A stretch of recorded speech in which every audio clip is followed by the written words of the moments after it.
আসসালামু আলাইকুম। গত ভিডিওতে খামারের কাজ শেষে আমি যে ইনকিউবেটরের ডিমগুলো দেখতে গেছিলাম, ওই ডিমগুলাই গতকাল ফুটছে। গতকাল আনেনি, এর একটা কারণ হলো গতকালে সবগুলা ডিম ফুটে বের হয়েছিল না। এই জন্য আমি আপুকে বলে আসছিলাম যে কালকেরা সকালে একদম ফার্স্ট টাইমেই পাখিগুলো নিতে আসব। যেহেতু রাত্রের মধ্যে হয়তো বা ইনশাল্লাহ সবগুলো ফুটে যাবে, যে বাকি ডিমগুলো আছে এগুলো ফুটে যাবে, এই জন্য আমি কালকে নিয়ে আসিনি। ফজরের নামাজ পড়ে এসে সর্বপ্রথম যাতে ওদেরকে আমি আনবো, ওদের যে কার্টুনটা সুন্দরভাবে ঠিক করতেছিলাম, যেহেতু ওদের আনতে কোনো অসুবিধা না হয়। তার সাথে সাথে ওদের যে বোর্ডিং সেট আছে, ওই সেট সুন্দর করে আগে আমি তৈরি করে রাখছিলাম, আর পরে একটা লাইট লাগাইছিলাম এবং যাওয়ার সময় সবগুলো লাইট ভালোভাবে জ্বালাই এবং ঢেকে দিয়ে যাচ্ছিলাম, যাতে করে আমি আনতে আনতে আমার বোর্ডিং সেটআপটা যেন একদম ফুল গরম হয়ে থাকে। যেহেতু এখন শীতকাল আর বাইরে অনেক ঠান্ডা, আর একদম খুব ভোরে আনার কারণে হয়তোবা ওদের ঠান্ডা লেগে যাবে।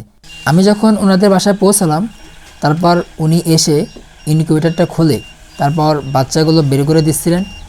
যেহেতু আমি আগেই বলছি, ওনারা অনুমতি না দিলে আমি ওনাদের ইনকিউবেটর তেমন একটা ধরি না, অনুমতি নিয়ে ধরি যখন ধরি এ আর কি। তো মাশাল্লাহ বাচ্চাগুলো দেখতে মোটামুটি খুব চঞ্চল ছিল।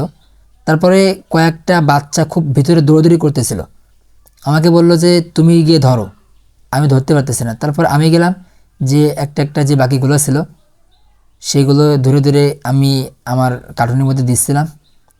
যেহেতু অনেক ডিম রয়েছে এই জন্য খুব সাবধানের সাথে ওদেরকে ধরতে হচ্ছিল। তারপরও আরও অন্য অন্য যে বোর্ডিংয়ে বাচ্চাগুলো ছিল, ওই বাচ্চাগুলো ফুটে গেছে।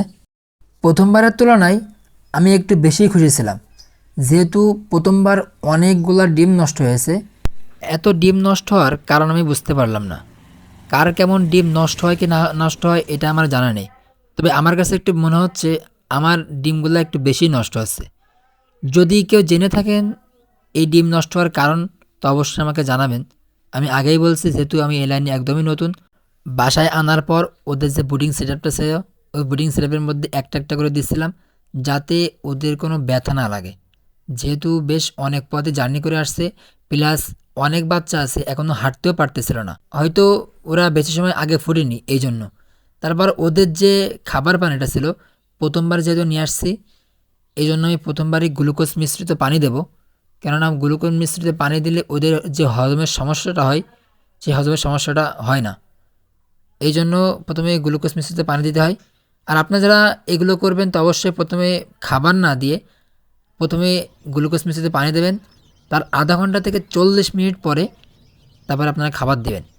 গ্লুকোজ মিশ্রিত পানি দেওয়ার আধা ঘন্টা থেকে 40 মিনিট পর আমি ওদের যে গুঁড়ো ফিডটা আছে, ব্রয়লার স্টেটার, ওই ফিডটা আমি গুঁড়ো করে রাখছিলাম আগে থেকেই, সেই ফিডটা দিয়ে দিলাম। দিয়ে দেওয়ার পরে দেখলাম ওরা অনেকগুলো বাচ্চা খাচ্ছে, প্লাস পানিও খাচ্ছে। আস্তে আস্তে সবগুলোই খাওয়া শিখে যাবে ইনশাল্লাহ। আজকের ভিডিওটা এই পর্যন্তই। সকলে ভালো থাকুন, সুস্থ থাকুন এবং আমাদের জন্য দোয়া করবেন। আসসালামু আলাইকুম।